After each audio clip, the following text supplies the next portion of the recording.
I am here to tell you all, Cushaws is the fastest squash I've ever grown in my entire life. I've never seen nothing like this before. So, y'all look down in there. Y'all see right there? That's one. Now, I just want to, y'all see that sucker? There's another one. There's another one. I planted, I think, 6 Cushaw seeds, maybe 7. I can't remember. Planted them randomly through this bed, but I know I see these 3 that have germinated. Here's another one. That one must have just germinated because that one went up yesterday. And I don't know where I planted them, y'all. I just planted them randomly. I got these seeds from Native Seed Search. These are some kind of ranch Cushaw. But let me. So I saw that one come up first. Let me say this. I planted these seeds 4 days ago, I think. I've never planted seeds in July, ever. Not for squash. I've never planted squash that late. Usually by the time the vine boards take me out, I'm sick of squash any damn way and I move on. But since I had one of my vines look like it's dying out on me, hell, I keep saying it's dying out, but it's like the back end, it's just all the leaves are gone, but the front end keeps putting on, because you see there's the tip of it there. I keep saying it's dying out, but I don't think it is. I think just the older leaves, because here's the tip of it here. It's wound around this bed maybe 3 or 4 times. That vine is probably, there's no telling how many feet, 30 or 40 feet. Every time it tries to come out, I wind it back into the bed. I wind it back into the bed. Just like one of them was trying to grow out this way, I wind it back into the bed because I want to keep it contained in here. Squash already take up a lot of space. If you let them grow where they want to grow, they'll take up even more space. So you can, when the tips are young and flexible, you can do that. When the stem gets older, it's harder. You'll try to bend it, it might break. But yeah, if you just take the, because here's another tip. This growing tip here tried to grow out over there, and I wound it. You can see it's coming this way. Actually, it tried to grow out over there, and I wound it back this way, and now it's growing this way. So it'll keep growing around, and it'll just kind of make it circle the bed. But anyway, like I said, I lost. I thought I was losing the vine, but I don't know. He may stay. But anyhow, I said, oh, I'm going to plant me some more squash so that when these buttercups die out, and I had never tried Cushaw before, not growing it. I've eaten Cushaw, never grown it. I said, I'm going to plant these Cushaws I got, because I only got like 2 different varieties of squash in my seed collection. Cushaw and one other. Some kind of V. It's got a French name.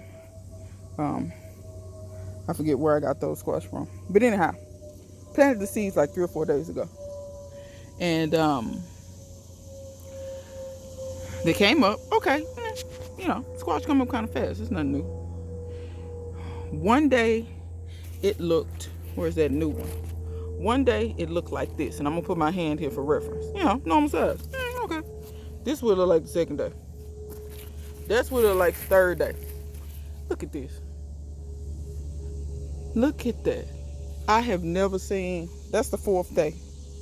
I have never seen a squash get that big that fast.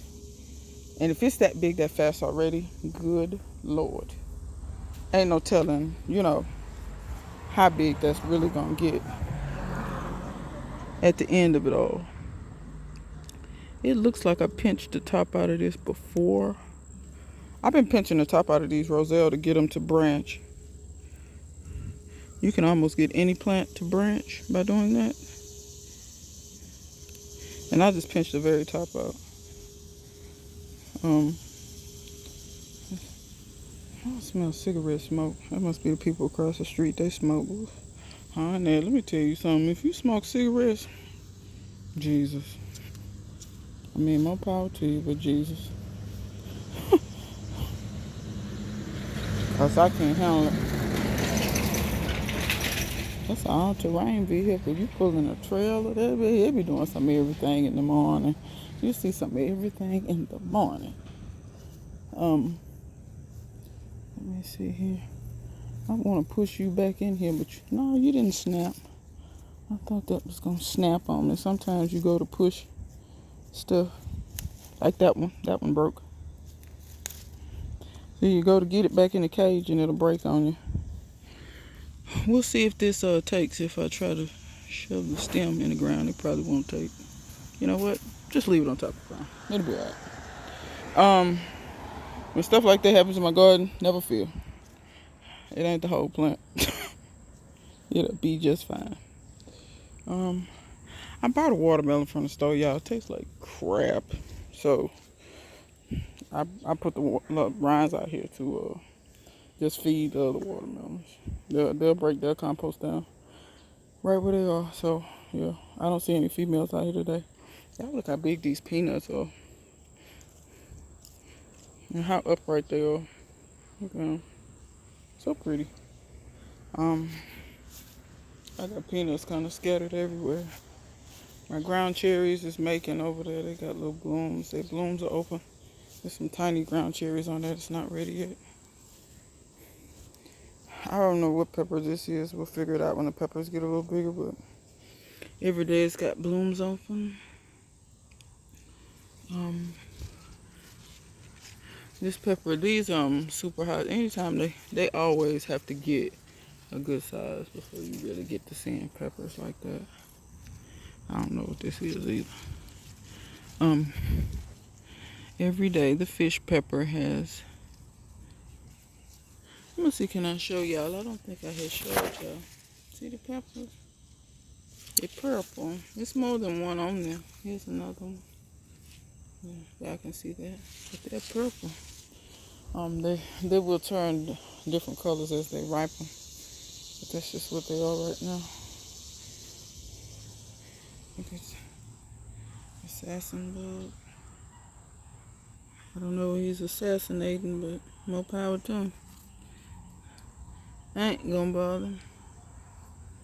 And I want to mention to y'all, there's a bug called a leaf-footed bug, and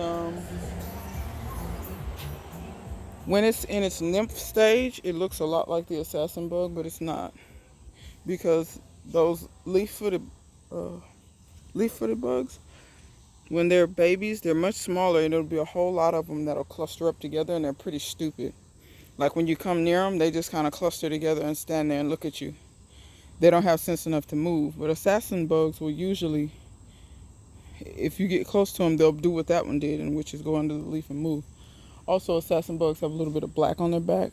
Those bugs in their nymph stage, when they look like assassin bugs, have little black dots, but they don't have the little black diamond thing. They also don't. No, they do have a proboscis. I was going to say they don't have a proboscis, but the proboscis isn't as long.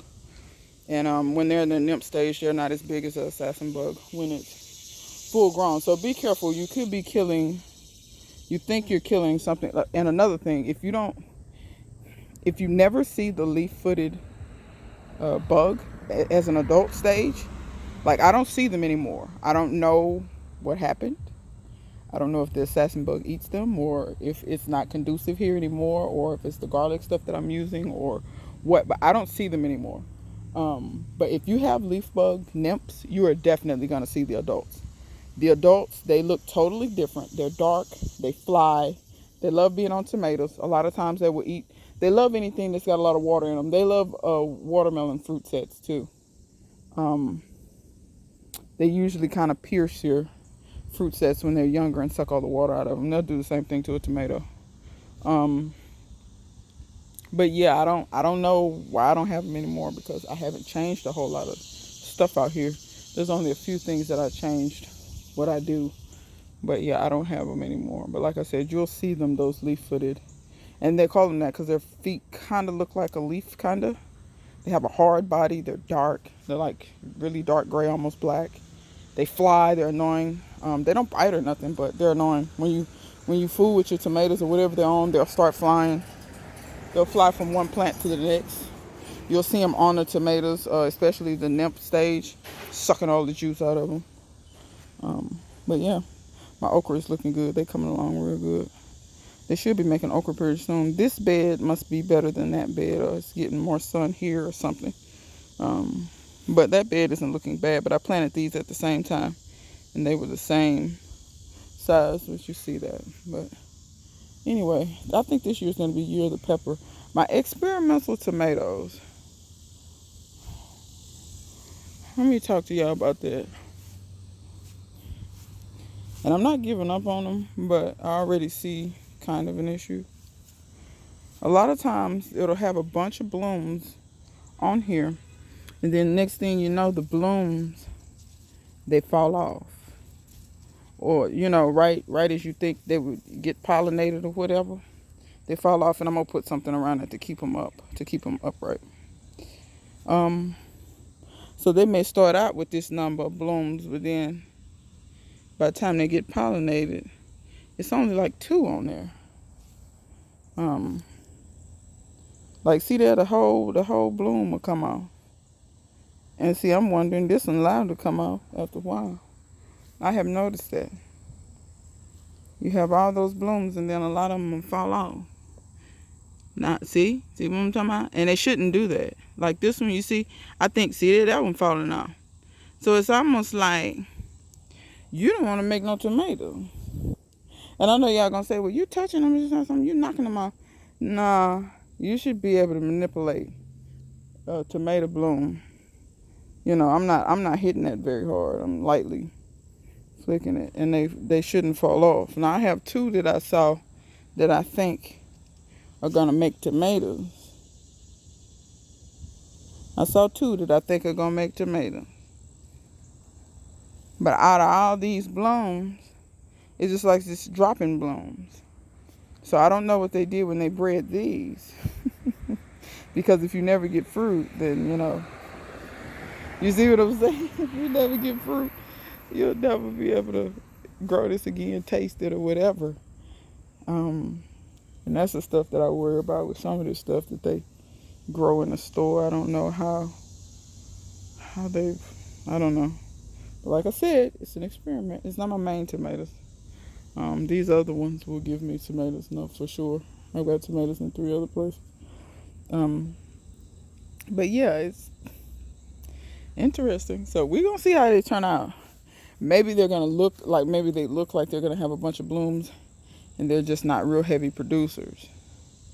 Which I already know commercially they have to be heavy producers. But once again, like I said, you don't know if I'm pretty sure they're hybrids of some sort. But yeah.